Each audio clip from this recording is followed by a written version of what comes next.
All right, and we're back, and I just want to come back, with a little music, do it a little bit differently. But you know what? I'm gonna just play this intro, just to shout out to Merge, just real quick. You're listening to WICR, where we dance the night away. That's perfect, bro. And we gonna do a throwback party in Spelman. Definitely in the works for next semester. And it's definitely gonna be lit. If you guys on campus, we're gonna put out flyers. We're gonna have everybody know about it. DJ, we're still working on it. I got a couple in mind for that. But definitely a throwback party because I like throwback music, and I'm a huge fan of the old songs. Michael Jackson, of course, the '90s hip hop, early 2000s. So we gonna do a throwback party. So that's definitely gonna be lit. A little bit of James Brown. For the older folks in the room, for the older folks that like that type of music, like myself. I consider myself an old soul. 21 though. Don't tell nobody that. But yeah, we're gonna start it off with the NFL season this time. Like I said, we're covering all sports right now. So the NFL season under wraps, and to many people's surprise, so the Kansas City Chiefs were undefeated until 2 games ago. I believe they lost to the Pittsburgh Steelers. Yes, they lost to the Pittsburgh Steelers. And yesterday they lost to the Oakland Raiders. I'm a Raiders fan, so that's good too. But in first place, the Philadelphia Eagles. I did not see that coming. Everybody thought the Patriots or maybe the Pittsburgh Steelers, maybe the Falcons, because they were at the Super Bowl last year. But there were teams that everybody thought would be number one. I don't think that many people thought the Eagles, but the Eagles are doing it. They're 5-1. Kansas City Chiefs, again, like I said, they lost twice, 5-2. Then it's in Minnesota, 4-2. A lot of teams are 4-2. Surprisingly, the New England Patriots are 4-2. Tom Brady, Bill Belichick, the season isn't over, obviously, so they still have a chance to make it and to win and to make the championships. And Brady's might be the best playoff quarterback. Well, in my opinion, he's the best quarterback of all time. And I know I'm contradicting myself from last segment where I said I couldn't tell Jordan between and LeBron James, but I'm saying that Tom Brady is the greatest quarterback of all time. Deal with it. So this season has been lackluster, in my opinion. So there have been a lot of controversies that have been happening, and I'm going to start off with the concussion. So football, of course, is definitely a tough sport. Football, hockey, rugby, all these sports are tough because they include contact, hitting, and with that, you have people getting chippy, you have people making illegal hits, illegal plays, and doing stuff that they shouldn't be doing to others. So that is a problem in and of itself. But when you have all that mixed with concussions and the NFL getting sued, the NFL getting in trouble, the NFL not stepping up and saying, yes, we do have concussions in this game. This is a tough game. So there are many questions. People still don't understand fully what CTE is. The NFL denying some reports, not letting doctors who find CTE in patients come to press conferences or speak, or having their own research that claims that there's no such thing as CTE, even though many reports have found it. So that's a problem in and of itself. And the player's safety, that's a huge issue.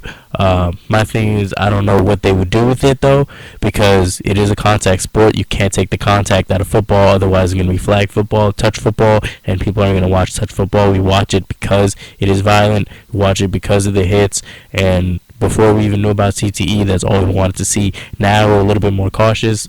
Every time I see a replay, sometimes I'm squeamish a little bit because you see the head-to-head contact now. Sometimes I don't even look for it. It's just automatically now that's what I see when I watch football. So that's a problem in and of itself. That's number one.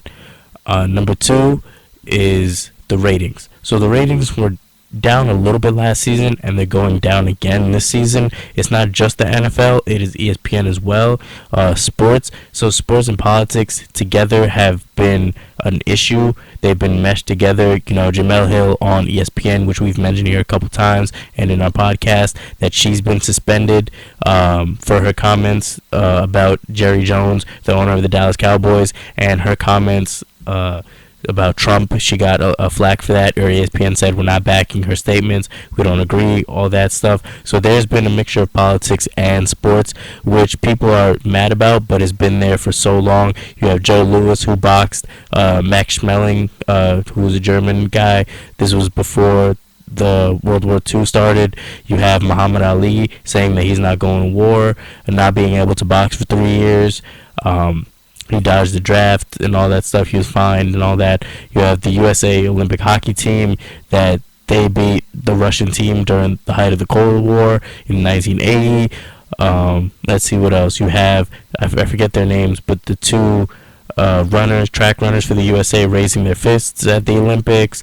Let me see what else. So you have so many different forms of protest and politics involved in sports that I don't. To me, I'm kind of confused why people are so surprised by it. I mean, I guess you should try your best to separate the two, because they are separate entities to a certain extent. But at the same time, politics has been in sports before, and it will always continue to be in sports.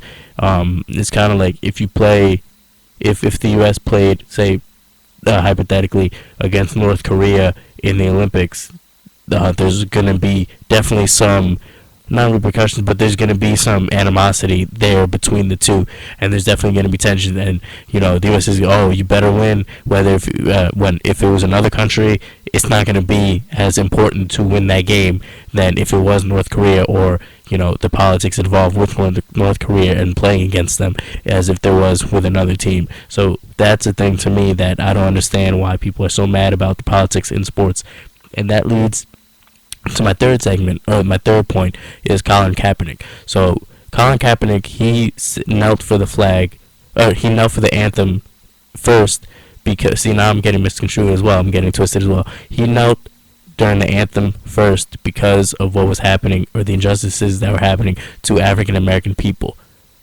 Colin Kaepernick knelt for the flag, or knelt during the anthem for the injustices that were happening to black people. That is why he knelt during the anthem. But now, over time, and like you just saw it happen twice to me, I got misconstrued because it has been twisted so many ways, and people are putting their spin on it. Oh, he's kneeling because he doesn't like the flag. Oh, he's against the troops. He's against the military. He's against this. He's against that. When in actuality, he went to go talk to a service member, and he asked them what was the most polite way to protest before he even protested. And that's another thing about protesting. You can't tell somebody how to protest. If you tell somebody how to protest, it's not a protest at all. There is no proper way, right way to protest. I mean, yes, don't go out there and be all violent and stuff, but if you're protesting peacefully, that is the proper way to protest, no matter what you're doing. Whether you're doing the sit-in like Martin Luther King, who was jailed for that, whether you're marching down the street like Malcolm X, whether you're kneeling like Colin Kaepernick, there is no proper way to protest, and he should be able to protest whatever he wants to protest. If you have people who are doing rallies, who are saying mean and hurtful things, who are going to Charlottesville and spewing out hatred, and you're okay with that, but when Colin Kaepernick protests, you have a problem with that. That's a problem. Shout out to Sal and shout out to Jose. That's a problem with that. So my biggest thing about Colin Kaepernick is, one, people have to get the facts right and why he was kneeling. And two, do not fake protest. Jerry Jones going out there, or people going out there kneeling before the anthem and standing up for the anthem, that doesn't count as a protest. That does not count. And Jerry Jones, I understand he's a businessman, he has to make money, so I'd rather him make his money and not pretend to protest and pretend to care than to protest and then say, oh, because my money, I need to do this, or I can't protest because these people are mad. In life, you're not going to please everybody in life. You can never please everybody in life, so don't try to please everybody in life. That's the only way that you will make everybody upset, is if you try to please everybody. That will be the only way you make everybody upset. So with the whole Colin Kaepernick situation, I just wanted to say this. I understand why people can be upset, but I don't understand why people don't try to understand why Colin Kaepernick is kneeling. There's plenty of evidence of supporting what he is saying when he is kneeling during the anthem. There's plenty of evidence to support that. You can see videos, you can see laws put in place, gerrymandering. There's a whole array of reasons why he's kneeling, and people not putting in the work to read on why he's doing this, and not putting in the work to understand why he's kneeling during the anthem, and why black people to this day still feel some way in America, why black people still feel marginalized, why black people still feel like they're not being respected or represented fully in this country, then you're not doing your due diligence to understand other people's struggles. And even if you don't understand, then it doesn't affect you as much. And my thing is, I personally don't have the patience. If I see, theoretically, if I see two people walking holding hands, two same-sex couples holding hands and stuff like that, I personally don't care enough to harp on that for so long. I'm gonna let them be. That's my point. I will let people be, and you need to let people be sometimes. So even if you don't understand it, just let people be. He's not hurting anybody. He's not causing harm to anybody. He's simply just protesting for something that he believes in. And if anything, that is the American way, to protest or to stand against something that you do not believe in. And that has been said multiple times. But when done by Colin Kaepernick or the Black Panthers, when there was it was open carry in California, so they open carried, they went outside, they where Ronald Reagan was, then there was problems, then now it's no longer open carry. So when African Americans are protesting, are using the full extent of the law, that's when the law is bad, or they're getting slandered for doing so. So, that's a problem in and of itself. And I just wanted to say that I do still watch football sometimes on Sundays at work. The games are on, so if I'm sitting there, or if I'm not doing much, I'll watch it. I'll see the scores and stuff, so I'm not completely just not watching it. But also, Colin Kaepernick has put his money where his mouth is and has donated so much money to people. He said he's going to donate $1 million, and I believe he's done that already. So he's definitely being an activist and putting his money where his mouth is. So he's definitely putting in the work, and he's stepping up, and he's making the community better, which is another thing people say. Don't protest, make the community better. Well, he's doing that, and he's still getting ousted for what he's doing. And now he's going to go to court, and he's appealing. He's saying that there's, people are coming together to not let him play in the NFL, and he's saying all that. So we'll see where that goes. But I just wanted to mention those three things, and I would feel weird if I didn't mention those three things about the NFL that's going on.